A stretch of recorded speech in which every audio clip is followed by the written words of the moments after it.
भारत में मुसलमानों को बहुत ज्यादा तवज्जो मिली है हमेशा से ही। इतनी कि देश का बंटवारा भी कर दिया गया। जो मुसलमान पाकिस्तान चले गए और जो भारत में रह रहे हैं, उनमें से कुछ भारत को दिन रात कोसते हैं पानी पी पी कर। पाकिस्तान में हिंदू जो सही वक्त पर सही फैसला ही नहीं ले पाए, वो लुप्त होने की कगार पर है। भारत में हिंदू मुसलमान हमेशा की तरह ज्वलंत मुद्दा बना रहा है लोगों के बीच में, और राजनेता इसी पर अपनी रोटी सेकते हैं। ये सही है कि इतिहास में मुसलमानों ने हिंदुओं को और उनकी संस्कृति को खत्म करने में कोई कोर कसर नहीं छोड़ी, और आजाद भारत में भी हिंदू इतिहास को दबाने और मुसलमानों को सर पर बैठाने के सिवाय कुछ नहीं किया गया। मुसलमान खुद भी एक वोट बैंक से ज्यादा पार्टियों के लिए कुछ नहीं बन पाए, खासकर कांग्रेस की बात करें या फिर समाजवादी पार्टी और आरजेडी जैसी कुछ क्षेत्रीय पार्टियों की बात करें तो हिंदू अब इतिहास को देखते हुए मुसलमानों से लोहा लेने को तैयार है।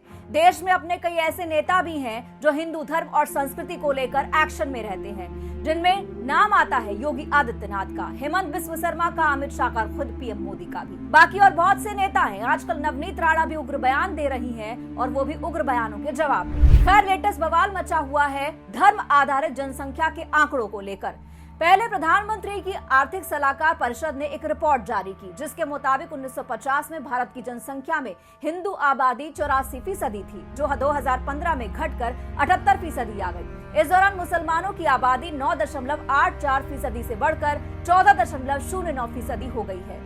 ईसाई आबादी की बात करें तो 2.24% से बढ़कर 2.36% हुई है। सिख समुदाय की आबादी 1.24 से बढ़कर 1.85% हो चुकी है। हिंदुओं की आबादी कम होने पर लोग अब चिंता जता रहे हैं। उन्हें दिन रात चिंता खाए जा रही है कि हिंदू कम हो रहे हैं, तो जनसंख्या नियंत्रण कानून लाना चाहिए। वहीं इस पर सवाल उठ रहा है कि जब अभी तक जनगणना हुई नहीं है तो ये आंकड़े कहां से आ गए और कितने सही है। चुनावों के वक्त आए इन आंकड़ों का मतलब क्या है? वोट बैंक पोलराइज करना, इसी पर बीजेपी नेता बढ़ चढ़कर बयान दे रहे हैं और हिंदू आबादी पर चिंता भी जता रहे हैं। ये एक सियासी मुद्दा है जो रफ्ता रफ्ता चुनावों में अभी और आगे बढ़ेगा। इस रिपोर्ट पर बाकी पार्टियां चुप थी कि कहीं हिंदू विरोध में या मुस्लिम पक्ष में कुछ बोल दिया तो चुनावों में अपना तो पत्ता ही साफ हो जाएगा, तो रिस्क लेना बिल्कुल ठीक नहीं है। लेकिन इतने में एक दूसरा बम फट गया हिंदू मुसलमान वाला। भारत में अल्पसंख्यकों की जनसंख्या में वृद्धि पर चल रही बहस के बीच NGO population foundation of India ने कहा कि जनसंख्या वृद्धि का धर्म से कोई संबंध ही नहीं है। सभी धार्मिक ग्रुप्स में कुल प्रजनन दर यानी कि टोटल फर्टिलिटी रेट जो है उसमें गिरावट आई है। इसमें सबसे ज्यादा कमी मुसलमानों में देखी गई है। एनजीओ के मुताबिक पिछले 3 दशकों में मुसलमानों की वृद्धि दर में काफी गिरावट आई है। ये 1981 से 1991 में 32.9% से घटकर 2001-2011 के बीच में 24.6% हो गई, जो कि हिंदुओं की तुलना में अधिक है। 2005-6 से 2019-21 तक टोटल फर्टिलिटी रेट में सबसे ज्यादा कमी मुसलमानों में ही देखी गई है, जिसमें 1% की गिरावट आई है। इसके बाद हिंदुओं में 0.7% अंक की गिरावट आई है।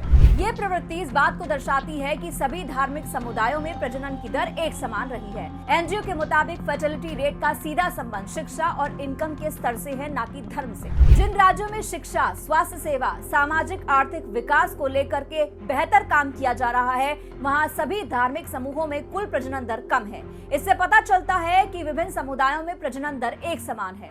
हालांकि बांग्लादेश और इंडोनेशिया जैसे मुस्लिम बहुल देशों में सफल परिवार नियोजन कार्यक्रमों के परिणाम स्वरूप भारत की तुलना में जन्म दर में काफी कमी आई है। यानी कि एनजीओ के मुताबिक मुस्लिम बहुल देशों में काफी अच्छा काम हुआ है।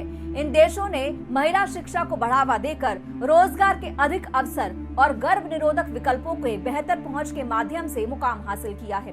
हिंदू मुसलमान की राजनीति भारत की राजनीति का एक अहम हिस्सा है, जो कभी भी जाने वाला नहीं है। अब भले ही इन दोनों ही आंकड़ों पर, दोनों ही रिपोर्ट्स पर कोई कुछ कहे या ना कहे, कोई सवाल उठाए ना उठाए, लेकिन पार्टियां अपने अपने हिसाब से इसका इस्तेमाल तो करेंगी ही। धर्म आधारित आरक्षण तो पहले से ही चुनावों में छाया हुआ था, अब उसको इन आंकड़ों ने और हवा दे दी है। इस खबर पर आपका जो भी कहना हो कमेंट बॉक्स में जरूर बताइएगा। नमस्कार।